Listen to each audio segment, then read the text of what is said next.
Morning, ladies and gentlemen of the media. Thanks again for accepting our invitation and coming to our daily press update. I'm Sharon Lee Asang. I'm the Director of Public Affairs, Trinidad and Tobago Police Service. To my left, Sergeant Wayne Meister, Public Information Officer. I'll ask Sergeant Meister to bring you up to date on the matters that are receiving our attention. Good morning, members of the media. This is a news briefing for Friday, November 18th, 2011. We had a warrant exercise which took place during the period 10 p.m.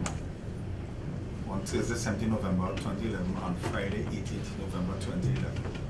The warrant exercise was conducted by officers of the Northern Division Port and Process Department, which included Corporal Jack, Police Constable Simmons, Police Constable Buckmeyer, and Sanka. 68 persons were arrested from Arimad District, San Rafael District, Tunapuna, St. Joseph, and La Hopita. 114 warrants were executed. The exercise was spearheaded by Senior Superintendent Abraham. And that's basically all we have in terms of updates. In relation to correction, relative to an article that was printed in the Express newspaper on November 17th, which had the caption, "Cops look to legalize mace pepper spray." We want to say that the Ttps is not looking to legalize mace or pepper spray, as was reported in that said newspaper. We'll open the floor for any questions that you want. But before we do, let's do a normal Friday reminder. It's the weekend, as usual, and I'll ask Sergeant Meister to remind the motoring and public of we want to let persons know that according to our Crime and Problem Analysis Bureau, it shows that there's a 46% of fatal road accidents which occur over the weekend, Friday, Saturday into Sunday. We want to stress that road traffic fatalities can be prevented. We appeal to the motoring public to please do not drink and drive. If you think that you need to drink, please do not drive. It is within your power not to drink and drive. open the floor for any questions that you may have. Sergeant Meister, Mr. San, good morning. In relation to the Chaguanas incident in which these 3 persons were killed, I know you all gave an update yesterday. However, I've since spoken to the attorney this morning, and he's saying that even though the identification parades were also carried out yesterday again, and none of the men that have been since detained for the past week have been pointed out by any of these alleged victims that they were supposed to have robbed. And as a result, though, however, police and now they still remain in custody. Can you give us any updates on that situation? No, we don't have any updates on that as yet. So where things are. We just knew that the parade was done, and what is to happen next, we're not too certain. Wow. We haven't gotten an update from the division as yet. So, as soon as we get something, we'll communicate to the national community. Good morning, Robin Morris, IETV. Sergeant, on the mace and pepper spray issue, and the clarification that you made about the force, the service rather, not looking to legalize these 2 means of self-defense.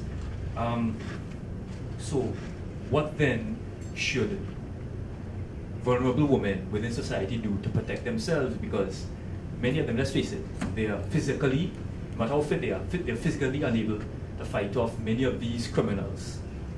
A lot of these criminals are fit, they're strong, they train, because this is their work. Right?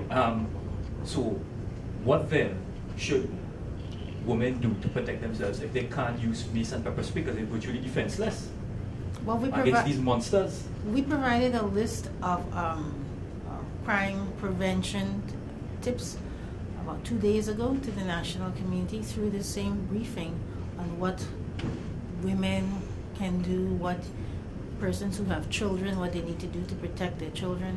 And we also circulate a lot of printed material to the national community on how to remain safe and protect their homes and property. So that information is out there. We'll continue to provide that information to the national community. But Miss, under circumstances where things go wrong very quickly. Because out on the streets, that could happen in the blink of an eye. Right? The rule books, the guidelines go out the window, and it comes down to your safety and your life against your attacker, and you have nothing really. You're unable to physically defend yourself against these attacker or attackers. What then should women do? Well, speaking from a point of view as a woman, which I am, what we normally do is ensure that we don't become a victim by taking precautionary measures. As I said before, there are four... even if you're taking precautionary measures, what then? Well, there are always instances where things could go wrong. But then what we're saying is that prevention is better than cure. So if we take precautionary measures and we don't put ourselves at risk, then the chance of something like that happening minimizes. But why won't the service lobby the government to legalize these means of these self-defense devices, which for example, some states within the US, it is legal for persons to own that? Well, I mean, in other jurisdictions, it may be or it may not be, but at this point in time, the TTPS is not doing that. Yeah, but why? You're not answering my question. Well, that's a decision that the executive will have to take, but at this point in time, the TTPS is not doing that. Next question, please. All right. Thank you, ladies and gentlemen. We'll see you all on Monday. Have a wonderful weekend. Take care of your families. Please be careful on the roadway. Protect your homes. Feed your dogs. Kiss your mother. And tell her how much you love her.